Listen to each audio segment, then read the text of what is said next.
இந்தியாவிலேயே சூப்பர் முதலமைச்சர் சொல்லிட்டு இருக்காரு. இவர் எதுவுமே இது வரைக்கும் நடந்தது கிடையாது. இன்றைக்கு நான் சொன்னதெல்லாம் இன்னைக்கு இதை கவர்னர் அவர்கள் வெளியிட்டு இருக்கிற அறிக்கையில் உண்மைதானே.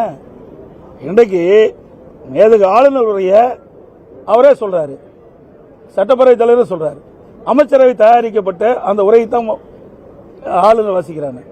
அதுல என்னென்ன தவறு இருக்கு அதை சுட்டி காட்ட வேணும்ல.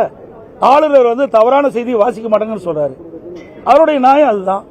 ஒரு மேதகு ஆளுநர் அவர்கள் தமிழகத்தில் நிலவுகின்ற நிலைமையை உண்மைத்தன்மை இருந்தால் தான் அது பேச முடியும். தவறு இருக்கின்ற பொழுது சுட்டி காட்டுகிறார். இந்த அரசு அதை ஏற்றுக்கொள்ள மறுக்குது. அதனாலதான் இப்படிப்பட்ட வெளிப்பாடு.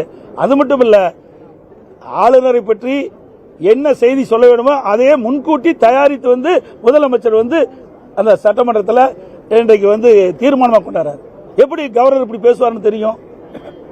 ஆக திட்டமிட்டு இந்த அரசாங்கம் கவர்னர் மீது ஒரு தவறான எண்ணத்தை உருவாக்க வேண்டும் என்ற அடிப்படையில் தான் இன்றைக்கு முதலமைச்சர் அவர்கள் ஒரு அறிக்கையை தயார் பண்ணி தீர்மானமாக கொண்டு சட்டமன்றத்தில் வாசிச்சிருக்கார்.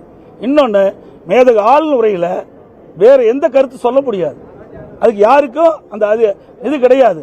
பாரம்பரியமாக நீங்க பார்க்கின்ற பொழுது மரபு அப்படித்தான். மேதகு ஆளுநர் உரையில் ஆளுநர் உரை மட்டும்தான் இடம்பெற வேண்டும். ஆனா முதலமைச்சர் தன்னுடைய கருத்துக்களை இதில் பதிவு செய்கிறார். இது எந்த விதத்தில் நியாயம்? மரபை மீறி செயல்.